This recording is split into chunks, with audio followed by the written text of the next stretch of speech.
আসসালামু আলাইকুম বন্ধুরা, দেখতে দেখতে প্রায় 2 মাসের মতো হয়ে যাচ্ছে আমাদের মসজিদ নির্মাণের কাজ শুরু হয়েছে। ইতিমধ্যে প্রায় 30% কাজ শেষের দিকে, এখনো অনেক কাজ বাকি। তবে সব থেকে বেশি সময় লাগে নিচের দিকে, কারণ ভিত্তিতে অনেক সময় লাগে এবং নিচে অনেক কাজ থাকে। এই কাজগুলো হয়ে গেছে অলরেডি, এখন উপরে কলাম তৈরির কাজ চলছে। সব কয়টি কলাম তৈরি হয়ে গেলেই উপরে ছাদের জন্য রড বেছানো হবে এবং ছাদ তৈরির যে কাজগুলো সেগুলো দ্রুত সম্ভব আমরা করার চেষ্টা করব। যেহেতু এই সময়টা বর্ষার সিজন, তাই খুব খেয়াল রেখেই রড বিছানোর পরেই ঢালাইয়ের কাজটা সম্পূর্ণ করতে হবে। এটি মসজিদের কাজ, আমাদের সকলেরই লক্ষ্য রাখা উচিত যে এটি আল্লাহর ঘর নির্মাণের কাজে কোনো ত্রুটি রাখা যাবে না। যথাসম্ভব খুব ভালোভাবে এই কাজটা শেষ করতে হবে এলাকাবাসী এবং যারা এই কাজে নিয়োজিত আছে সবাইকে।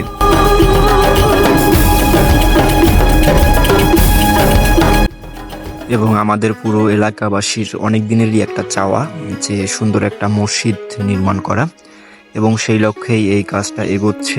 আশা করা যায় খুব শীঘ্রই এই কাজ শেষ হওয়ার পরে আমরা একটা সুন্দর মসজিদ নির্মাণ করতে পারবো এবং সেখানে নামাজ আদায় করতে পারবো। তো সকলেই দোয়া রাখবেন, সকলেই দোয়া করবেন আল্লাহর ঘর মসজিদের জন্য, আমরা যেন খুব ভালোভাবে এই কাজটা শেষ করতে পারি। তবে এখন যে জায়গার উপরে মসজিদ নির্মাণ করা হচ্ছে, এর উপরেই আগে আমাদের পুরাতন মসজিদ ছিল এবং সেই মসজিদটি অনেক দিন হয়ে যাওয়ার কারণে অনেক ঝুঁকিপূর্ণ হয়ে গিয়েছিল এবং সেই মসজিদটি কিন্তু ভেঙে ফেলা হয় এবং সেই ভেঙে ফেলা মসজিদের জায়গাটাতেই কিন্তু পুনর্বহাল রাখা হয়েছে এই নতুন মসজিদটাকে, এবং সেই জায়গার উপরে কিন্তু নতুন ভিত্তি দিয়ে এই মসজিদটি তৈরি করা হচ্ছে এবং ইনশাল্লাহ খুব সুন্দরভাবেই কাজ এগোচ্ছে। গোটা এলাকাবাসীর সহযোগিতায় কিন্তু এই পদক্ষেপটা নেওয়া হয় নতুন মসজিদ নির্মাণের। এখন যে বর্তমানে যে ফ্লোরের কাজ চলছে একতলার, এই একতলার কাজ সম্পূর্ণ হওয়ার পরেই কিন্তু আমাদের মসজিদের দোতলার কাজের সঙ্গে সঙ্গে শুরু করা হবে, কারণ নিচতলায় পুরো এলাকার মুসল্লির কিন্তু নামাজের জায়গা হবে না, তাই উপরের তলারও কাজ সঙ্গে সঙ্গে শুরু করা হবে, অর্থাৎ দোতলার কাজ।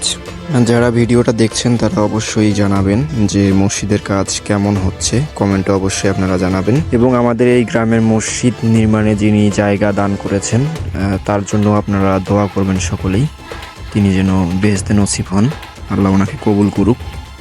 এবং আমাদের গ্রামের এবং গ্রামের বাইরের জানা অজানা যত মানুষ এই মসজিদের পিছনে অর্থ ব্যয় করেছে, মসজিদ নির্মাণের পিছনে সময়, অর্থ এবং শ্রম দিয়েছে, আল্লাহ তাদেরকে কবুল করুক এবং নেক হায়াত দান করুক।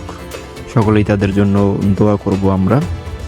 এবং আপনারা এখনও যারা আমার এই চ্যানেলটি সাবস্ক্রাইব করেননি অবশ্যই সাবস্ক্রাইব করবেন এবং ফেসবুক পেজ থেকে দেখলে অবশ্যই পেজটি ফলো দিয়ে রাখবেন। ধন্যবাদ সবাইকে। আসসালামু আলাইকুম।